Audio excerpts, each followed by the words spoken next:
Time now is 5:23. We have a Contact 7 consumer alert this morning. If you're having trouble hearing on your phone or hearing conversations, it may be time for a hearing test. Well, now you can do it from the comfort of your own home. The FDA just cleared the first at-home screener hearing test. It's called the iHear test. If you've had noise exposure, you may have a hearing loss running in your family. It's an opportunity to start earlier and begin monitoring your hearing.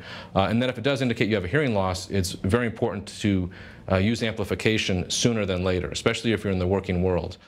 So the test will cost you $69, but it can be used for up to 5 times. You can test 5 members of your family or yourself for the next 5 years. You'll need a computer and an internet connection to run the test.